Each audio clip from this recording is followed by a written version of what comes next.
Cut to warm visuals. 1960s carpentry, welding sparks, old black and white photos. Narration slows down. My grandfather, EMTT Corbett, bought these 2 acres with 20 years of savings. Paid in full. No bank. No loans. No HOA. He built the wooden house himself. Planted the hedge. And forged the iron gate from scrap metal. Solid enough to outlive him. Boundaries aren't to keep people out, Ellis. They're reminders of what you protect. I was 8 when he said that. When he passed in 2018, the land became mine. The gate became mine. And unknowingly, so did a war. Saturday afternoon. Quiet. Only the sound of my saw cutting dead branches. Then a car engine. Doors opening. Footsteps. 3 people stood at my gate dressed like they were attending a corporate summit. The leader? Claudia Vance, HOA president. Clipboard in hand. Smile sharp as a blade. She rattled my gate. Tried the lock. Then pressed my doorbell like she wanted to burn the battery out. When I approached, she didn't ask permission. She announced, "We need to inspect your property." For what? Tree violations. Gate violations. And you haven't paid your HOA dues for 3 years. I kept my voice steady. I don't belong to your HOA. Her laugh was quick, brittle, confident. Every property in this radius belongs to us. But she didn't know something important. My land predates the HOA by 42 years. Their boundary ends 50 meters before my gate.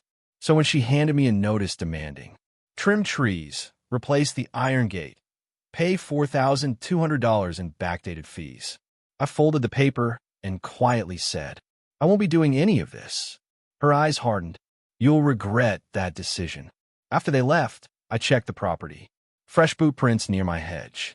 Camera footage missing 15 minutes last Tuesday. Someone had remotely disabled the grid.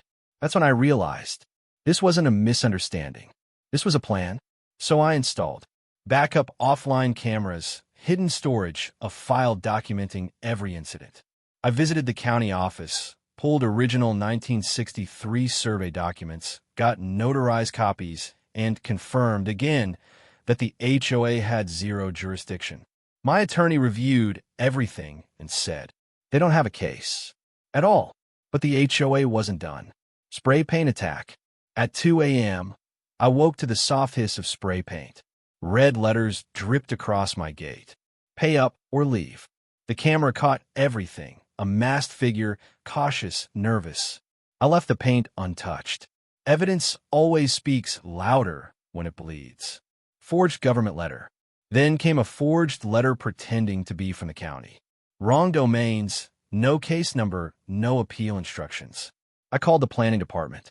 "We didn't send this," the woman said. "And forging county documents? That's a criminal offense." Good. Now the charges were stacking. At 1:30 a.m. on Friday, the backup camera recorded everything. A black SUV, taped license plates, 2 figures, one carrying bolt cutters, the other recording. The second person was unmistakable. Claudia Vance, HOA president. They cut the brass lock, the same lock my grandfather hand-cast 60 years ago.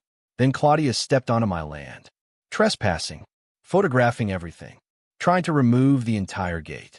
That's when I flipped the exterior floodlights. She froze, eyes wide, caught like a thief in a museum. They ran, and in their panic, Claudia dropped something. A pearl necklace. Engraved clasp. CV. HOA president. I bagged it carefully. The police arrived minutes later. "This is good evidence," the officer said. "Real good." 2 days later, a homeowner called me secretly. She had recordings of closed HOA meetings. Claudia saying, "He needs to be taught a lesson. Paperwork doesn't matter. He'll comply by force if he won't comply by choice." She agreed to testify with legal protection. Word spread. Residents started sharing their own stories. Wrong flowers equals $2,000 fine. Fines without votes. Missing money in financial reports. Unauthorized surveillance. The HOA cracks were showing, and the community was waking up. The HOA offered me a settlement. $5,000 written apology, no more contact. I refused. I don't want their money. I want the truth in front of judge. The courtroom was tense.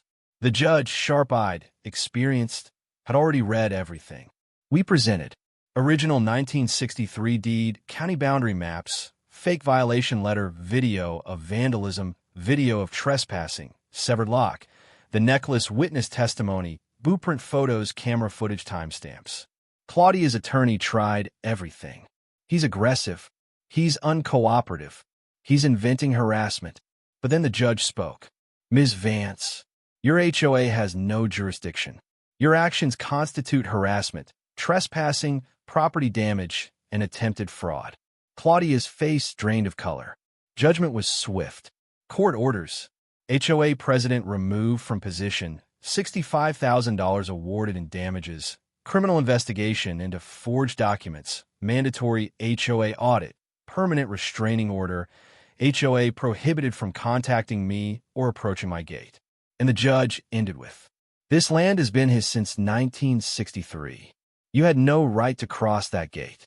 A month later, the gate stood restored. Fresh paint, new lock, camera system upgraded. The HOA board resigned one by one. Homeowners elected new leadership. Transparency returned.